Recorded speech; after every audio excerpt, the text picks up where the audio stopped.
Bonjour, contre vents et marées, nous continuons notre cours sur l'évolution et nous allons passer à la deuxième partie, maintenant que nous avons vu les principes de la manière dont nous comprenons l'évolution de la biodiversité. Nous allons voir un exemple d'histoire évolutive et nous n'allons pas prendre n'importe quelle espèce, nous allons prendre l'espèce humaine. L'espèce humaine est une espèce comme les autres, mais puisque c'est la nôtre, elle est intéressante à voir comme exemple.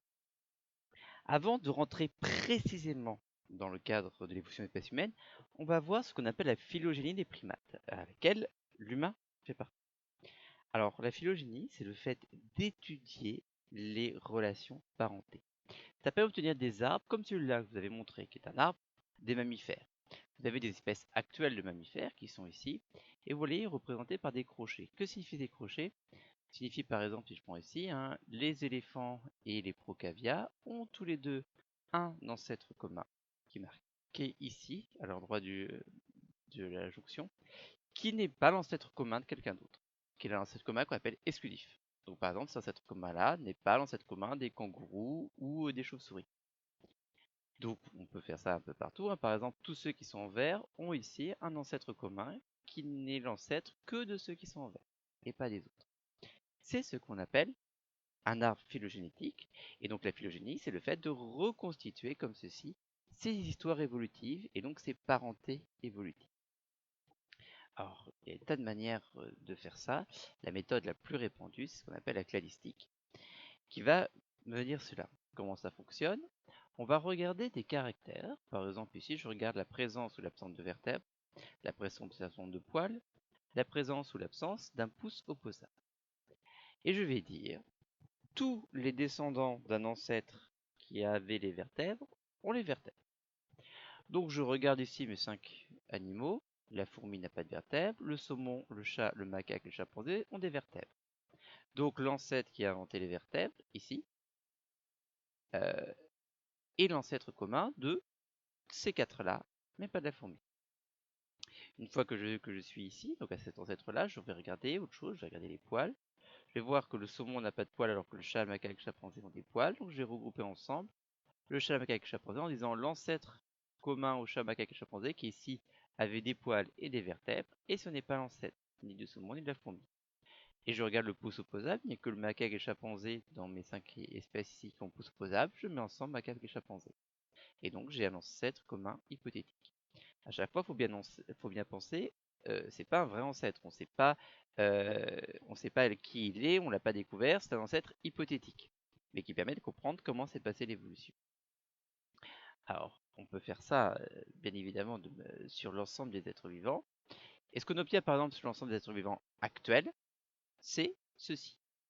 Tous les êtres vivants sont dispersés en 3 groupes, un groupe des bactéries, un groupe des archées, des eucaryotes, puis après je peux faire les groupes de parenté. Alors nous, les animaux, nous sommes là, par exemple. Vous voyez que nous avons un ancêtre commun avec les champignons, qui n'est pas l'ancêtre commun des végétaux, qui sont en vert.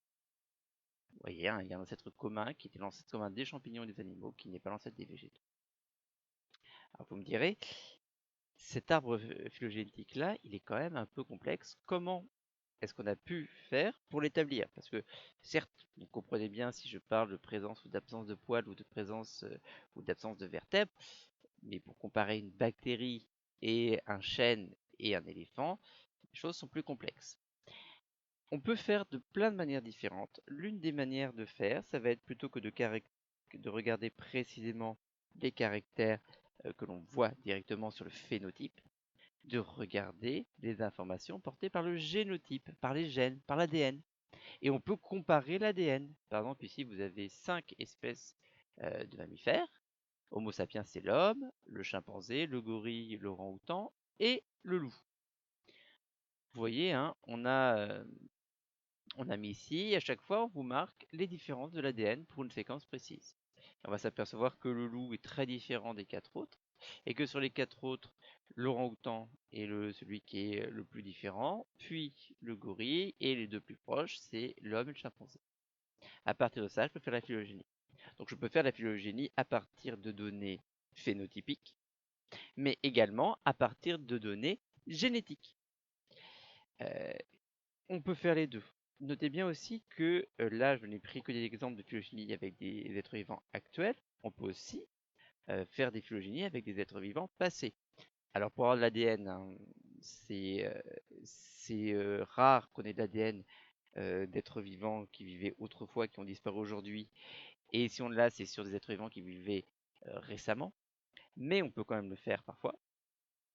Et par contre, on peut avoir des fossiles qui peuvent nous dire la position des membres, le nombre de pattes, etc., etc. Bref, on a toujours des informations qui peuvent être utilisées pour faire de la phylogénie chez des fossiles, comme chez des êtres vivants actuels, ou en mélangeant les deux.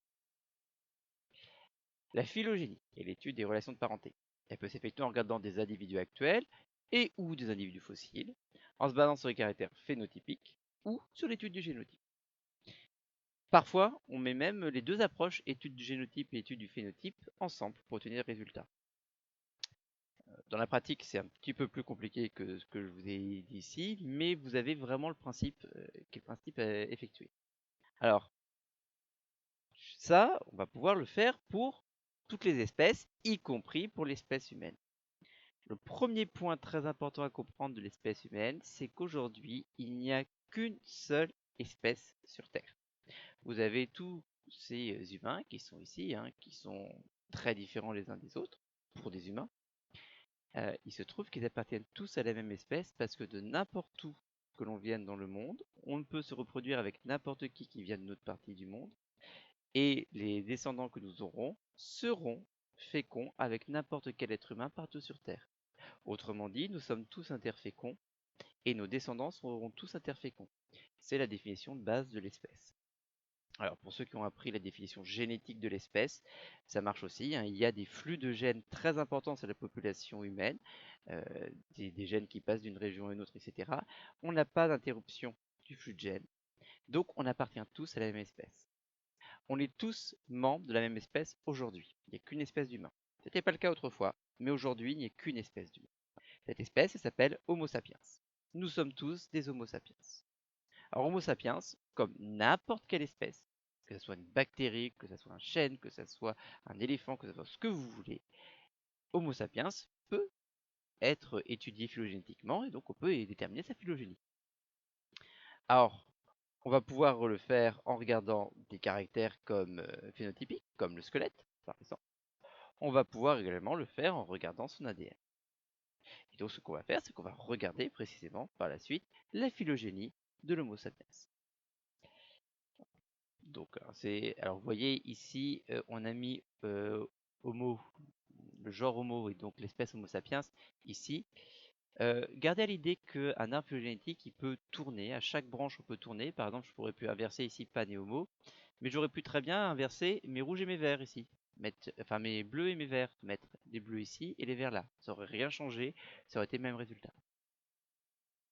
Tous les êtres humains actuels appartiennent à une seule espèce, Homo sapiens, issue du genre Homo.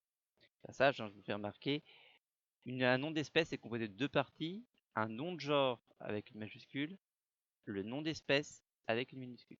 Et donc on dit Homo sapiens. Homo c'est le genre, sapiens c'est l'espèce. Comme toutes les espèces vivantes, Homo sapiens est classé dans des taxons en fonction de son histoire évolutive. Bon, et ben commençons à taxer Homo sapiens. C'est un animal, vous en conviendrez, hein, puisqu'il a des cellules qui ne font pas de la photosynthèse, il a des noyaux dans ses cellules, il a une bouche, ça suffit à faire un animal, hein, en fait. Donc c'est un animal. C'est un animal qui possède un squelette, quelque chose d'important, donc il fait partie du groupe des animaux qu'on appelle les vertébrés. Les vertébrés sont les animaux qui ont un squelette interne. Il y a plein de vertébrés, il fait partie des vertébrés. En plus d'avoir un squelette, il a 4 membres. Donc, il appartient au groupe des vertébrés qu'on appelle les tétrapodes. Tétrapodes, vertébrés, sont des taxons. Il y a un ancêtre commun à tous les vertébrés, un ancêtre commun à tous les tétrapodes. Homo sapiens, c'est un descendant de l'ancêtre commun à tous les tétrapodes. Un autre tétrapode, hein, ici, le crapaud. Donc, nous partageons l'ancêtre commun avec le crapaud, qui n'est pas l'ancêtre commun, par exemple, d'une limace. Puis, si je regarde, nous sommes des mammifères, notamment parce que nous passons notre première partie de notre vie à grandir dans l'utérus de notre mère. Donc ça nous fait de nous des mammifères au même titre que cette lionne, qui elle aussi est enceinte. L'Homo sapiens, l'être humain, est donc un mammifère. Il y a un ancêtre commun à tous les mammifères, nous descendons de cet ancêtre commun. Au sein des mammifères, il y a plein de taxons différents. Nous, ce qui va nous intéresser, c'est le fait, par exemple, que nous regardions devant nous et pas sur le côté. Alors, cet homme-là, ce chercheur, c'est Charles Darwin, qui est un grand chercheur qui est connu pour la théorie de l'évolution. Alors, Charles Darwin n'a pas dit grand-chose en fait sur la théorie de l'évolution, mais il a juste formalisé. Et il a dit notamment, ce que je vous ai dit un petit peu avant, que l'être humain pouvait être étudié comme n'importe quelle autre espèce. Et c'est là où il y a eu beaucoup de personnes qui étaient réfractaires à ce que disait Charles Darwin, c'est qu'il disait c'est pas possible, l'être humain est différent. Et en disant en plus l'être humain peut être étudié comme n'importe quelle autre espèce, il disait l'évolution n'est pas guidée vers l'être humain. Il n'y a rien qui amène vers l'être humain. Or, c'était ça le gros problème que posait l'évolution, c'est que l'être humain n'était pas quelque chose de différent, et donc on voulait bien accepter l'évolution à la limite si l'être humain était au-dessus des autres. Or, Charles Darwin a dit non, non, non, non, non, scientifiquement, ça tient pas. Et donc Charles Darwin est un être humain, et il a le regard qui porte vers l'avant. Les humains ont d'autres caractéristiques, par exemple le fait que si je vous regarde leurs mains, il y a un pouce opposable, un pouce qui permet de prendre. Vous pouvez prendre un crayon. Un chien ne peut pas prendre un crayon. Une chauve-souris ne peut pas prendre un crayon, etc., etc. Vous avez un pouce opposable. Vous avez les yeux qui regardent vers l'avant. Et si vous regardez vos mains, vous n'avez pas des griffes, vous avez des ongles. Si vous êtes un mammifère dont les yeux regardent vers l'avant, qui a un pouce opposable et qui a des ongles, vous êtes dans le groupe de ce qu'on appelle des primates.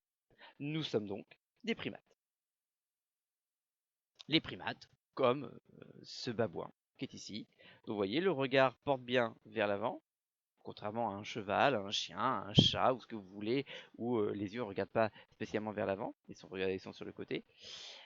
Le babouin comme nous a le pouce opposable, le babouin comme nous n'a pas de griffes, mais a des ongles. Donc Homo sapiens est un animal tétrapode, mammifère. Au sein des mammifères, il appartient aux taxon des primates. Ses yeux sont dirigés vers l'avant, son pouce est opposable et porte des ongles en lieu et place des griffes. Les primates, il y en a quand même beaucoup. Il y a plein de primates différents qui ont des modes de vie assez différents. Nous avons une particularité que l'on va retrouver chez d'autres primates comme chez cet orang-outan, c'est que à l'extérieur, nous n'avons pas de queue visible. Alors nous avons bien les vertèbres de la queue qui sont toujours là, mais ils fusionnent dans le ventre de notre mère pour former ce qu'on appelle le coccyx. Un peu un os au bout de la colonne vertébrale qui est là, qui sont en fait les vertèbres qui auraient dû former la queue qui ont fusionné entre eux. Et ce coccyx, il reste à l'intérieur et donc on n'a pas de queue visible. Or, il n'y a pas que nous qui n'avons pas de queue visible, il y a également les gibbons, les orang-outans, les gorilles et les chimpanzés. Et là, si je regarde les chimpanzés, je vais avoir plein de ressemblances avec les chimpanzés. Les humains, leurs plus proches parents, ce sont les chimpanzés. Les chimpanzés qui sont très proches, alors qu'ils n'ont pas de queue aussi, qui ont des pouces opposables. Et si on regarde même plein de choses au niveau du visage, par exemple, on va avoir beaucoup de ressemblances. Alors l'une des grandes différences entre l'humain et le chimpanzé, c'est le fait que nous n'avons pas le visage qui tend vers l'avant, comme celui d'un chimpanzé. Et à la place, nous avons un menton. Nous avons donc une face qui est plate avec un menton. Le chimpanzé, la face, elle est encore portée vers l'avant. Donc vous avez une différence assez nette entre les deux. Vous avez naturellement les différences qui sont aussi liées à la bipédie. Mais globalement, le chimpanzé et l'humain sont quand même très proches. Et, ce sont nos plus proches parents. Il y a un ancêtre commun aux humains et aux chimpanzés qui n'est ancêtre commun que aux humains et aux chimpanzés.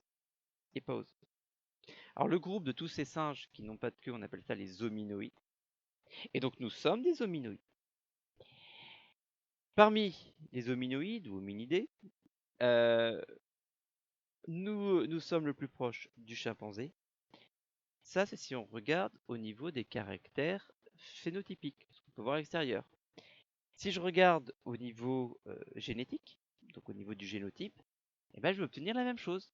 Je vais m'apercevoir que l'humain et le chimpanzé sont les plus proches, puis ils forment un groupe avec le gorille, puis ça forme un groupe avec le gibbon. On aurait l'orang-outan ici entre le gorille et le gibbon. Et après, je vais avoir les autres primates, puis après, je vais avoir les autres mammifères, etc. Donc une étude plus précise d'Homo sapiens indique qu'il appartient aux taxons des grands singes, ou hominoïdes. notamment en raison de l'absence de queue. Au sein des hominoïdes, c'est avec les chimpanzés qu'Homo sapiens partage plus proche cette commun. Cette proximité est visible au niveau génétique comme au niveau morphologique. Voilà pour la place d'Homo sapiens dans la phylogénie des primates. C'est important de comprendre ça parce que c'est ce qui va nous donner un cadre pour l'évolution d'Homo sapiens. Évolution d'Homo sapiens qui est donc partie de l'ancêtre commun entre les chimpanzés et les humains. Voilà pour aujourd'hui. Ce que vous avez maintenant à faire, c'est comme d'habitude, à recopier le cours et à l'apprendre. Il y aura donc une nouvelle vidéo vendredi prochain. Puis après, ce seront des vacances et nous reprendrons après les vacances.